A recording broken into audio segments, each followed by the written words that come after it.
Hello again, fellow BeachBum traders. We hope that you had a great trading week last week.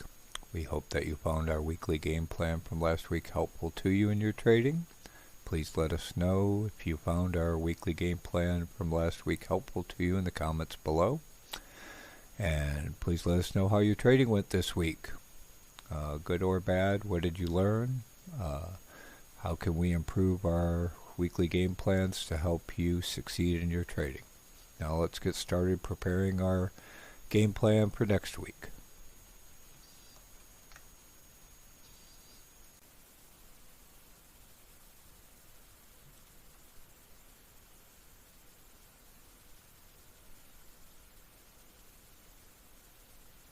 Hello again, fellow BeachBum traders.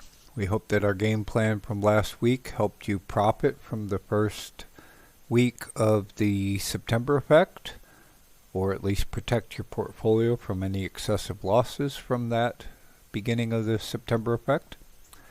Now let's prepare our game plan for the week of September 20th through September 24th.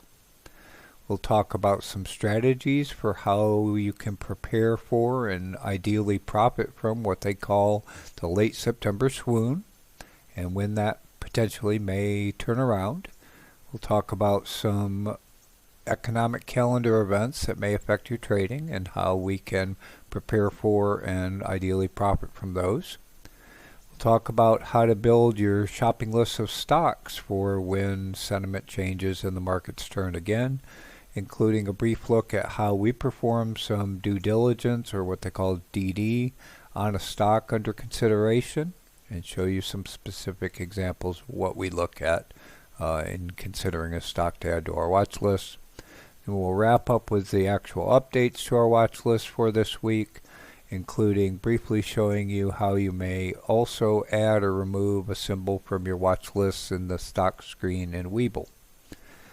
And our due diligence steps and adding and removing your symbol in the watch list of Webull, we will probably publish those as standalone videos so that you can also reference just those techniques more quickly and easily as well.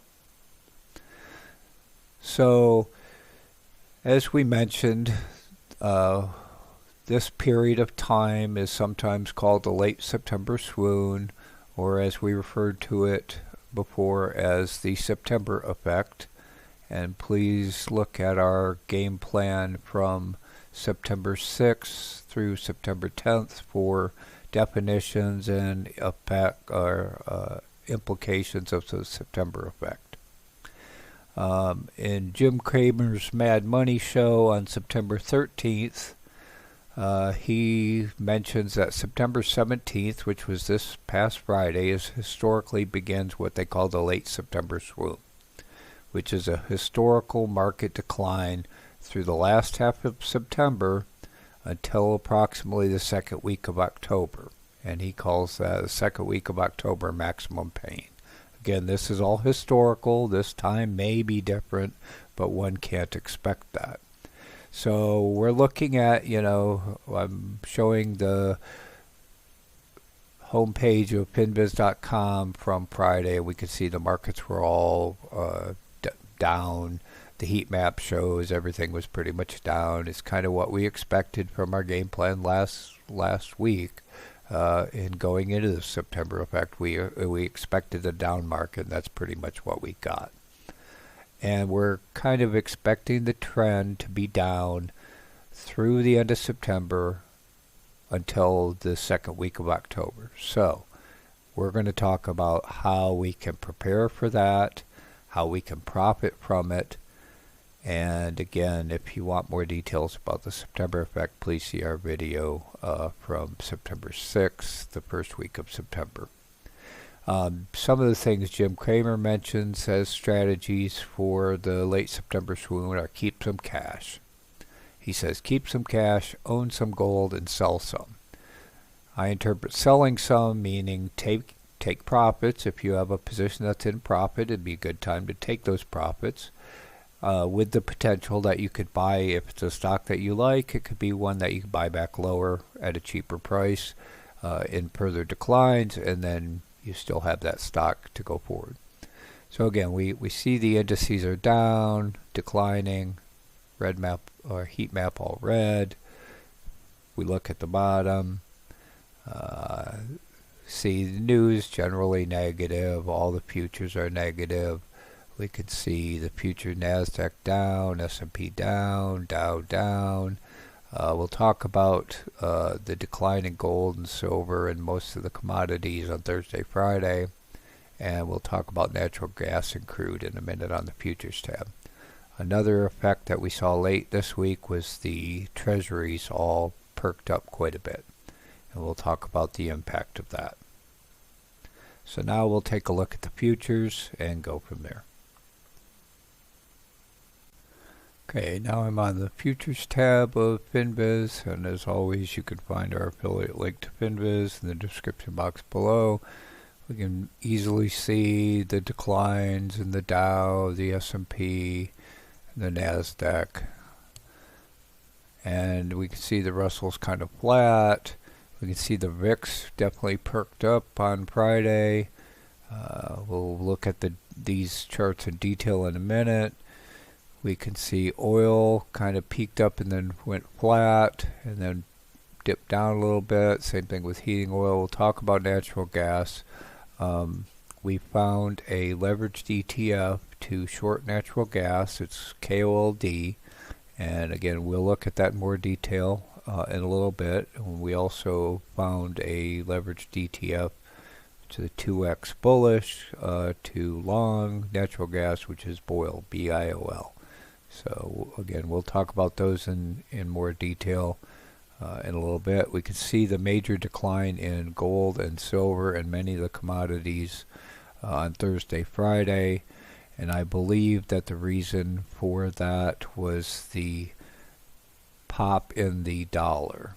The dollar made a major up pop on Thursday and Friday. Many of the commodities are priced in dollars, and therefore the futures on and the stock prices of gold and silver and many of the commodities went down on Thursday and Friday. We're hoping for a nice bounce in gold and silver. If you're not in gold and silver, it may be a good buying opportunity to catch that bounce. You heard, as I mentioned earlier, Jim Cramer says, buy some gold. A lot of people are talking about buy gold.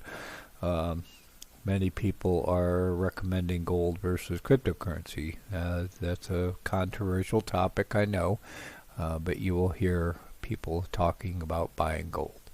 We'll also look at the treasuries just briefly. We can see the price of the treasuries all dropped on Thursday and Friday. The yields peaked up. I find that a little odd because of the eventual tapering.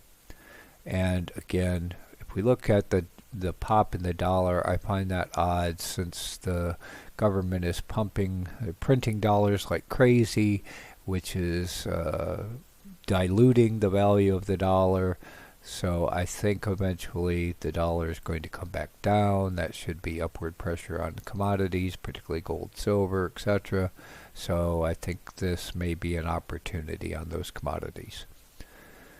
So now let's talk about, let's look at the individual indices just real quickly and see where they're at. So if we look at the SPY, see where it's at in its channel, we can see it broke through the lower trend line of its channel. You may see in the comments from last week's game plan, when it made this little bounce, we scalped off that SPXU position. Then SPY dropped. Now it has actually dropped below, broken its 50-day moving average on the downside. So that's definitely a bearish signal. Very likely more downside potential. And we'll talk about this more in more detail later, but there's opportunities, to short these indices, scalp these drops and pops in the indices. If we look at the Qs, which is the NASDAQ index, we can see it briefly breached below its lower trend line, but it is still above its 50-day moving average, so very likely some potential downside in the Qs.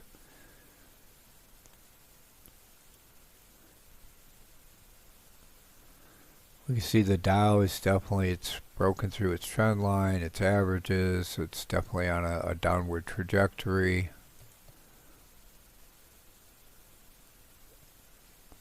Russell's kind of in the middle of its channel. And we'll see the pop in the VIX. The VIX in here in FinViz, it shows a pop up to about 22.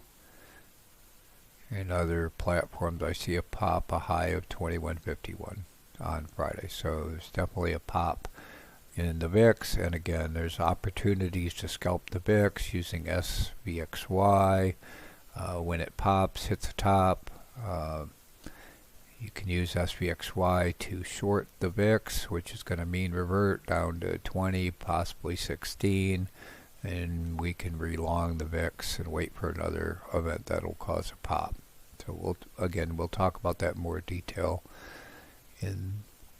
later in this video. Let's talk about the economic calendar for this week. One of the sites you could also use to see the economic calendar for the entire week. You can see some of the events in the bottom of the homepage of FinViz, but if you want to see all the economic events for the week, you can go to investing.com and under news, say more in news, economic calendar. I want to look at, I can see the current week in the this week tab, or I can look at next week in the next week tab. The big event for next week, or one of the big events, is the Federal Reserve Open Market Committee decision on interest rates, their statement, press conference, and then Fed Chair Powell also talks again on Friday. So the FOMC, the Fed meeting, is the Tuesday and Wednesday, 9/21 and 9/22, and we can see at 2 p.m., which is very typical on Wednesday, is when they will release their statement, make their interest rate decision, and then have a press conference. So in the past, this had a tendency to cause volatility in the market. A lot of times it used to drop. I believe a lot of people are expecting that since the inflation information and the jobs data has all been mixed, and Fed Chair Powell has had a tendency to kind of hold the line that inflation's transitory, they don't want to act too quickly. I personally don't expect a lot of change in that narrative. I would be surprised. I think the market expects the same, and I don't expect the previous volatility and declines. I think it'll probably be more of the same. Market will shrug it off and go its merry way.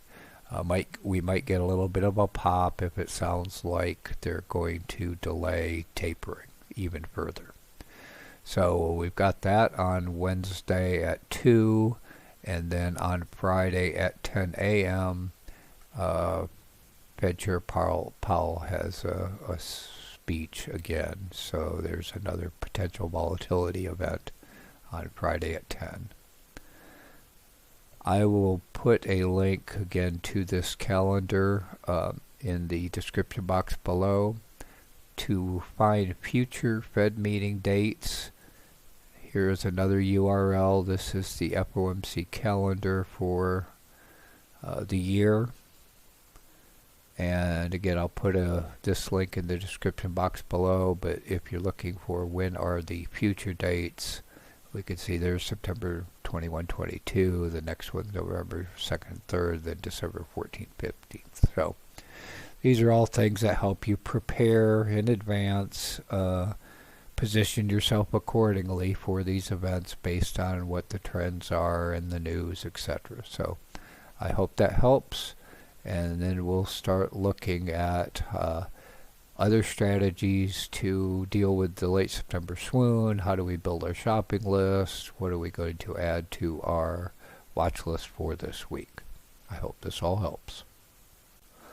So now let's start putting together our shopping list for the stocks that we want to buy on this decline, or this is something that you should do whenever you expect market decline, is start putting together your shopping list of the stocks that you want to buy when the market finally bottoms out or that individual stock bottoms out, so you're ready for that buy.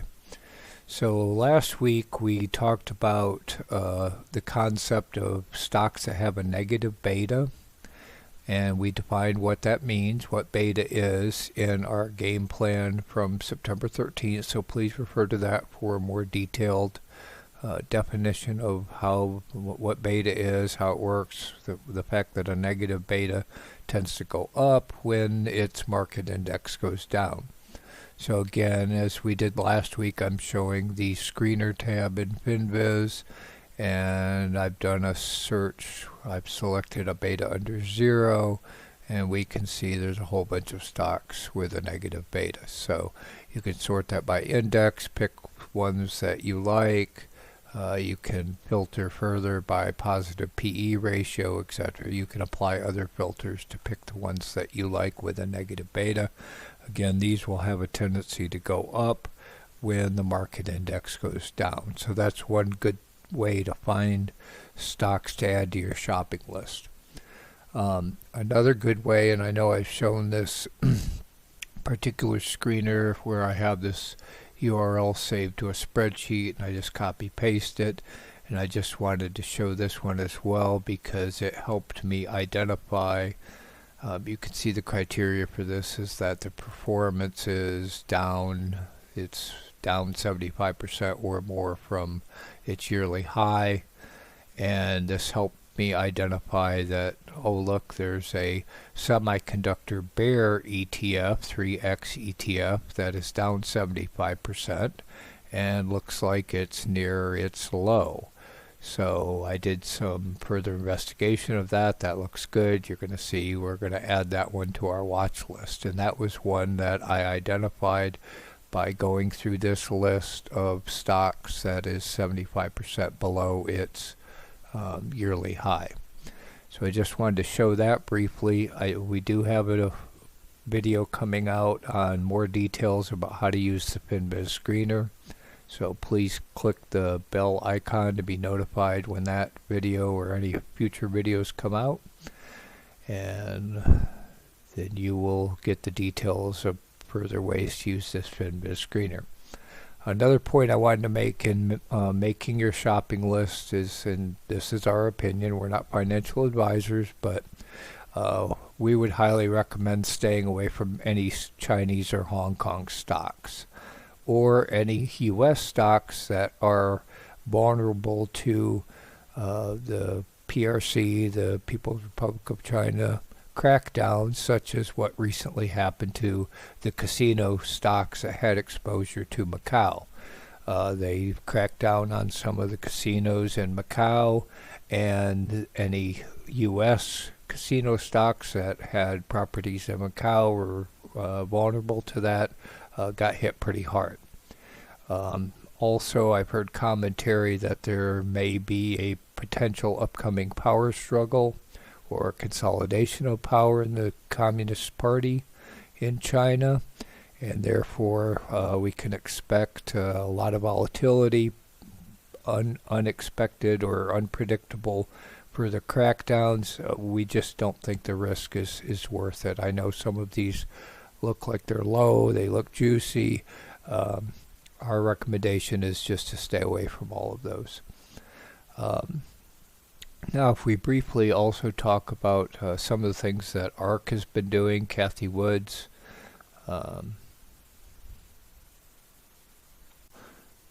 Again, I just wanted to talk about a few interesting facts that I found in the daily trade information notifications coming from ARK Invest, Kathy Woods.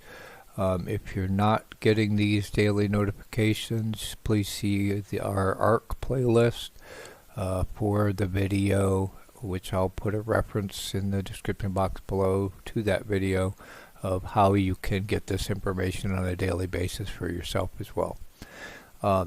You remember a couple weeks ago we talked about the fact that the 3D printing stocks looked like they were reaching a support level, and we built a playlist or a watch list in Webull with the 3D printing stocks as an example, and we were looking at those as potential candidates that might cycle back up.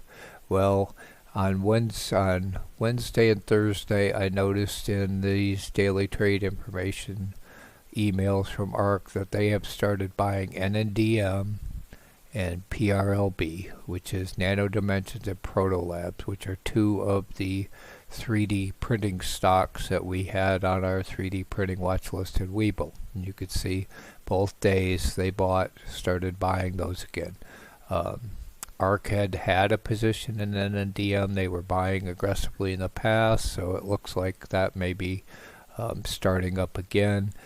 Also, we have long positions in NNDM, PRLB, also MTLS and VJet. MTLS is Materialize and VJet is Volkswagen. And we're long all four of those, and all four of those were up on Friday the 17th, despite the significant downtrend in the market. So it does look like the 3D printing stocks are cycling back up. There may still be an opportunity to jump on that cycle and buy and sell higher. So I wanted to point that out. The other trend I wanted to point out was I saw they were buying Boozy, which is augmented reality, virtual reality stock. They were buying that on the 17th, so on Friday they were buying Boozy. And I wanted to quickly look at the chart of Boozy. And we can see, okay, it's a slight downward trend, but there's a support line here. It's not quite down to that support. But if we look at a couple of the other ones in this segment, one is E-Man, Imagine, is another AR/VR stock. We're going to see a very similar looking chart. Okay, very similar. It's down, it's close to a support trend line. And we look at KOPN, Copen. It's a little above its support, its downtrending support line, but it looks like it's coming down. So the reason I wanted to point out this theme is that it looks like it's mirroring what we saw in the 3D printing theme, in that, okay, they're all coming down to a support level. ARC's starting to buy. To me, that's an indication that they believe that it's reached a support, a good price to buy, and it'll probably be cycling back up. Again, like 3D printing, these guys tend to cycle up and down together, and they cycle over time. You can see these cycles can take months to realize. So this may be the next theme that we start buying to go long, even past this September swoon time frame, because again, these cycles can take months to play out. So I wanted to share that with you. Again, if you want to get the ARC notification information, you can see our previous video on how to do that. So now we're going to jump into our changes to our watch list, and then we'll wrap up for the week. Wanted to show you ways in which you can maintain your watch lists in Webull from the stock screen in the online version of Webull. I'm on the stock screen here in Webull. Again, this is the online browser version. You can find our affiliate link to Webull in the description box below. Get 2 or more free stocks if you don't already have Webull. And the first thing is I can search for any symbol in Webull. You'll see there's PetMed Express. It shows up in the list, and the first way that you can add it to a watch list is just by clicking on the star, and it'll give you a choice of your existing watch list. And I can select that I want to add it to my watch list. So now I can go look at my watch list, and I can see, okay, it added PetMed Express to my watch list. If I go back to the stock screen and I search for pets again, I can remove it by unclicking the star and unclicking it from my watch list. And now if I go to my watch list, I can see, okay, here it has removed PetMed Express from my watch list.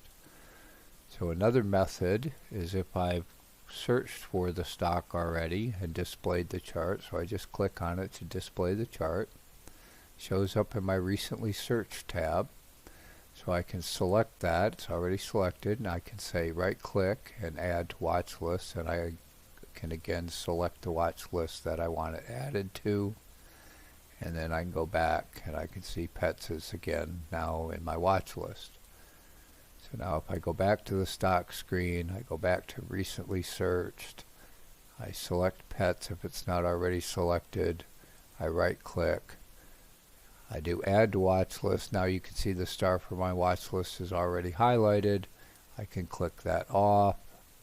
I can go back to my watch list, and now pets is no longer in my watch list. So I just wanted to show you another method to maintain your watch list in Webull, in this case from the stocks screen in Webull. And I hope that helps. Again, there's many different ways to maintain your watch list from the different screens in Webull. Webull's really easy to use, very flexible, a lot of functionality. We like it. This is what we use to trade in, or one of the platforms we use to trade in on a daily basis. So we hope this helps. Again, you can get Webull, get 2 or more free stocks using our affiliate link below. We hope this helps, and good luck and have a great trading day. Just wanted to briefly start showing you how we do some of our due diligence, or DD as some people refer to it, on a stock that we're considering to add to our watch list, potentially buying. In this case, I'm looking at pets, which is PetMed Express. I found this in one of my other queries as a potential one that I want to watch. I've already searched for it, but if you're searching for stock, you can put it in the search bar in finviz.com on any page that has a search bar. Again, you can find our affiliate link to Finviz in the description box below. First thing I do is I'm looking at the chart, and I'm looking to see if it's approaching some kind of support level. This one's a little tricky because it's got this unusual spike down at an earnings date, but I'm looking for, is it approaching some reasonable support level where it's touched that support level a couple times. So somewhere in here, it doesn't look bad. I see 2 touches in the 2640 area, so I want to dig a little deeper. This is one I might want to consider for a swing trade, buy, long. So now I'm going to scroll down. We can see the description to PetMeds, what industry it's in, it's healthcare, what sector it's in. It's a online pet medical pharmaceutical retailer. And then I'm going to look at, okay, is this a profitable company? Given the market conditions, if it's not profitable and the market's not conducive to growth companies, then I might not want someone who's got a negative income and low sales. In this case, their income and sales look good. Looks like they're profitable from an initial look. Look at their cash position. A great one is to find somebody who's trading below cash, who has more cash per share than their current stock price. Look at book per share. Again, ideally, the best values are ones that are trading below book. That's not the case here.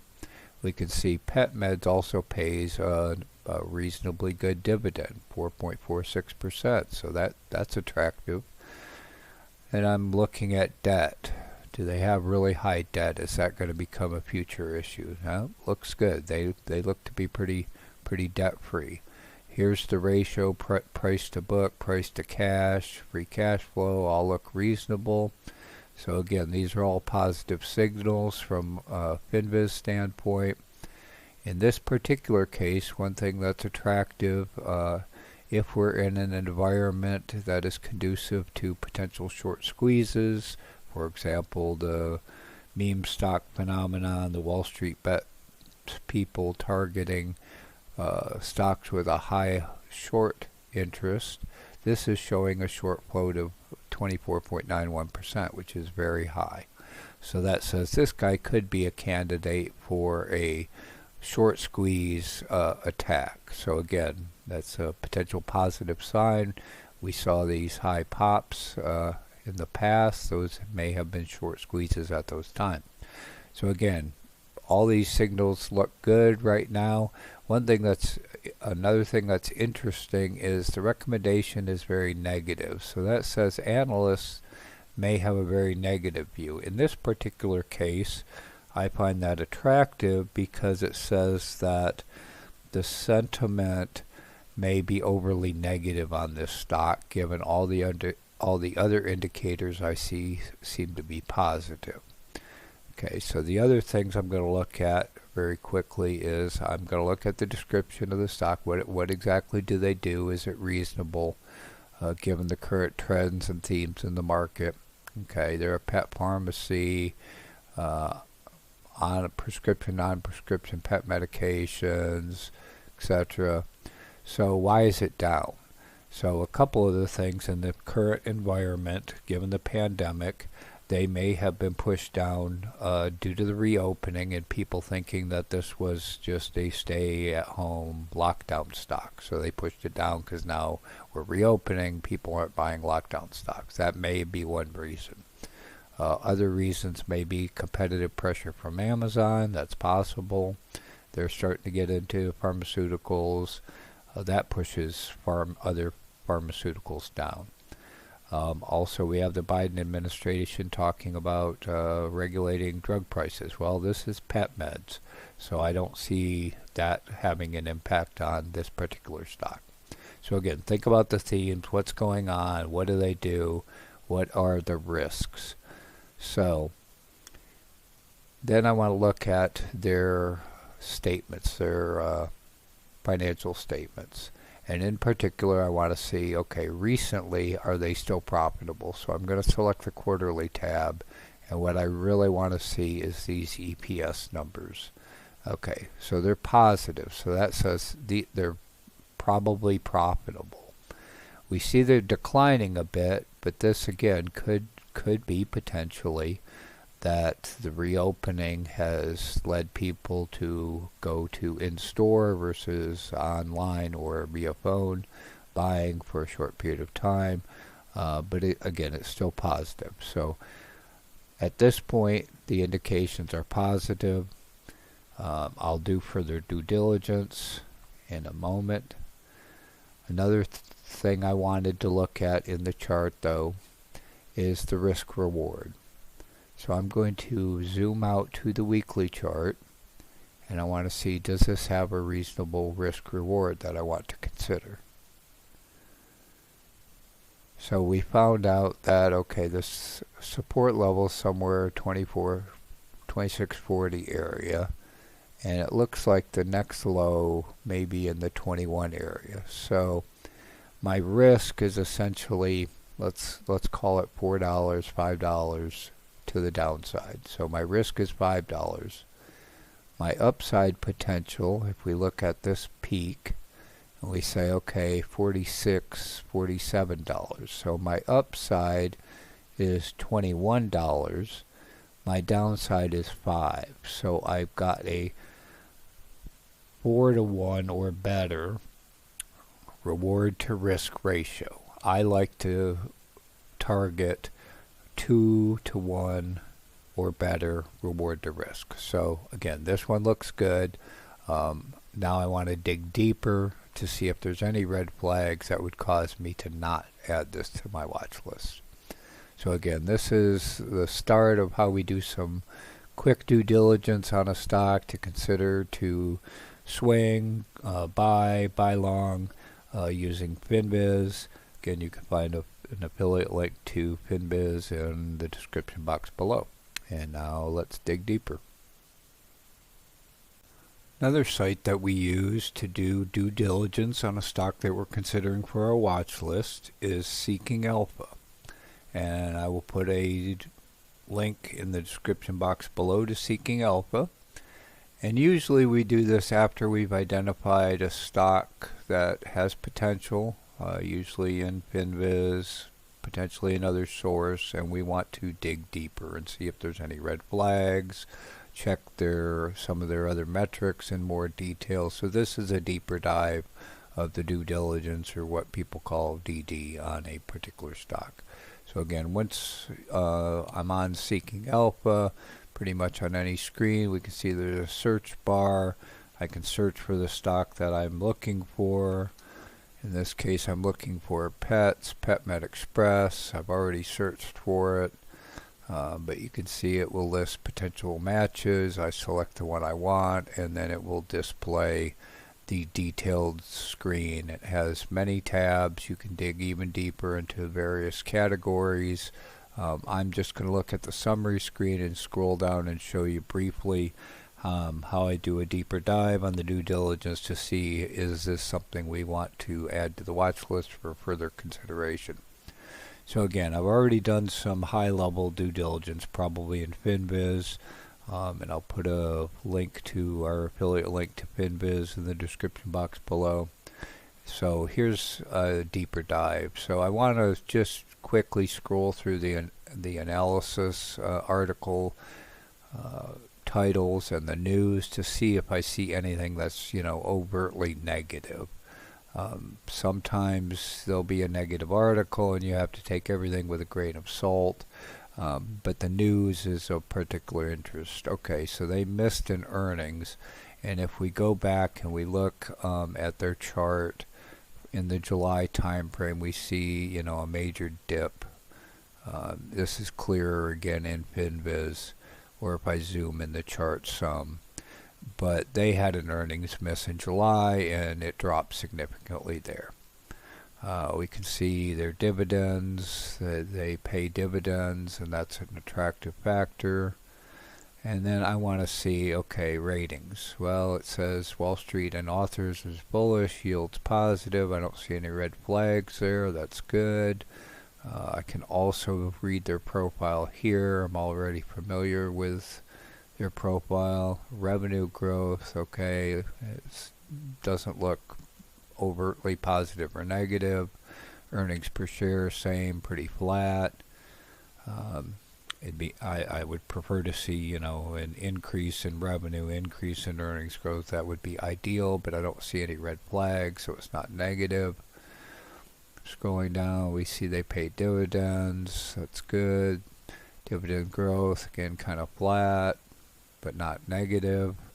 Capital structure, we see they don't have any debt. That's a positive. Okay, and then we look at their ownership. In this case, we see it has a very high institutional ownership, and this is very easy to see in this graph in Seeking Alpha, which is nice. If we see a lot of public, that means a lot of retail traders. Now, your institutional traders are going to have a tendency to hold longer, right? They're not going to sell on a brief dip, etc. They're buying it typically for a long term. So positive or high institutional ownership is generally considered good. We see peers. There's a lot of information here, and you can really dig much deeper if you want to, but again, this is just my initial deep dive to see, okay, do I want to add this to my watch list? Do I want to dig deeper? Okay, we see they have cash, no debt, very positive. They've got positive EPS. Again, they're profitable, positive. Free cash flow is positive. That's good. Again, so far everything looks good. I wanted to highlight one other metric that I typically look at, and that's the Altman Z score, which essentially tells you what is their risk of insolvency, bankruptcy. Anything positive is generally good. Anything negative means there's some risk there. So it's something I like to see, a positive number in the Altman Z. That's something I look for on a general basis. We happen to see, again, high short interest, maybe a target for a short squeeze. So again, in my quick deep dive on pets, everything looks positive. We're going to add it to our watch list based on our analysis in FinViz and Seeking Alpha. And again, I hope this helps you see at least, some of the due diligence we do, how we use Seeking Alpha to do a quick deep dive due diligence or DD on a stock. And again, I'll put a link to Seeking Alpha in the description box below. And we hope this all helps. Okay, so hopefully that helps you understand why we're adding pets, PETS, pets meds, to our watch list for this week. And you can see we've got a price target at about 26.41 roughly. We're just waiting for it to make a double bottom or hold that support and turn back up, and then we'll be looking to go long buy pets.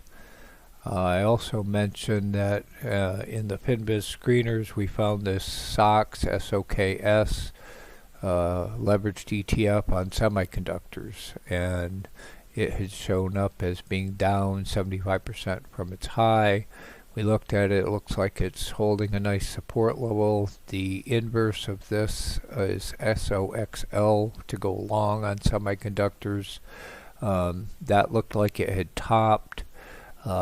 A potential reason may be that there's been so much talk about the semiconductor shortage that possibly companies now have over-ordered, and we're going into a cycle where we're going to end up in an oversupply state. Semiconductors tend to cycle.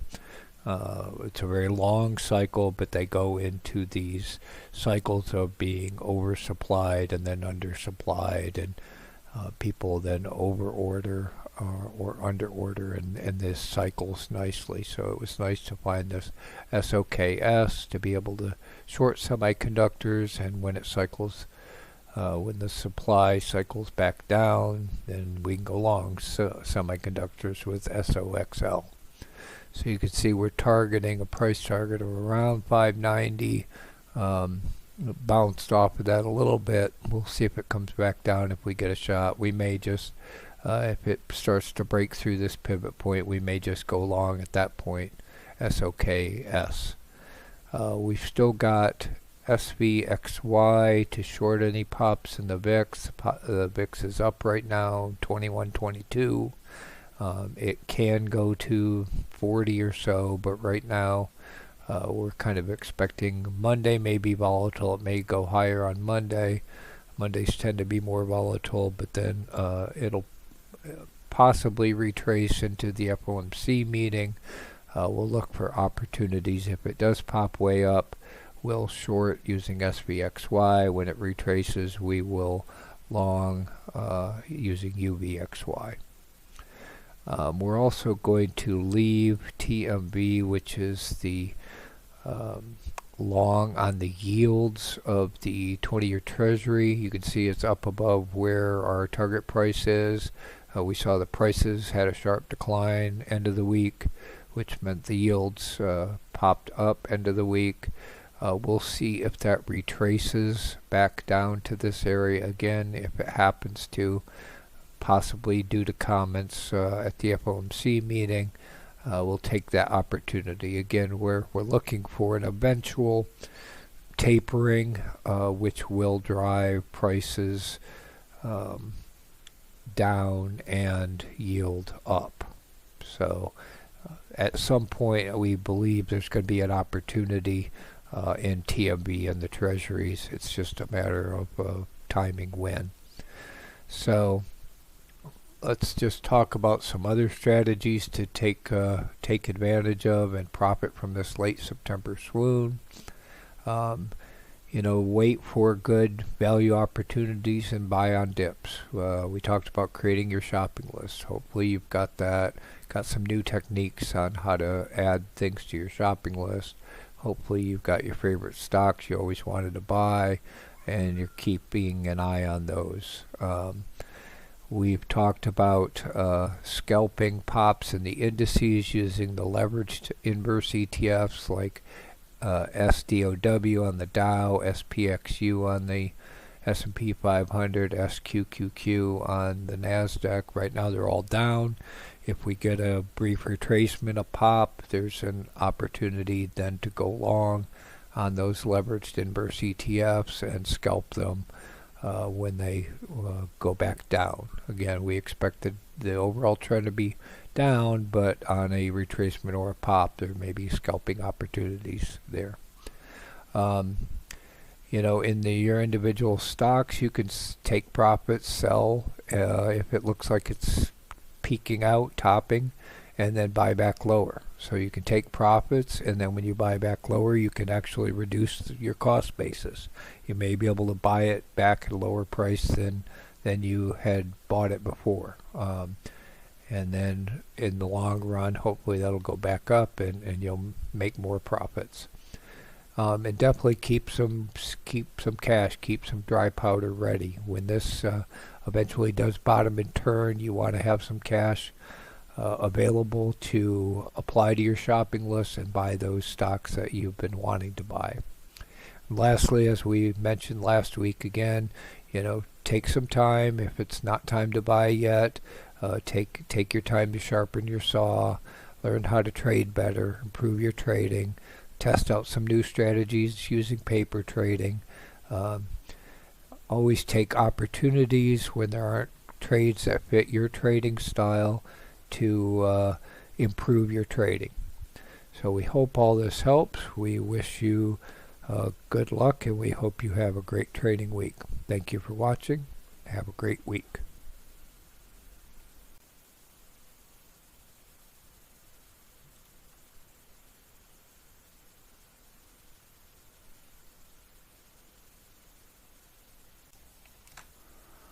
We hope that you like our weekly game plan for the trading week for this week. Thank you for watching the video to the end. If you found this helpful, we hope that you will choose to subscribe to our BeachBum Trading YouTube channel. And please click the bell icon below to automatically be notified whenever we publish a new video. Please also share this with your fellow traders and friends via the share button included below. And let us know if you found our weekly game plans helpful in the comments included below. And let us know how we can improve. What would you like to see more, less of, etc. Thank you again for watching. Good luck and have a great trading week.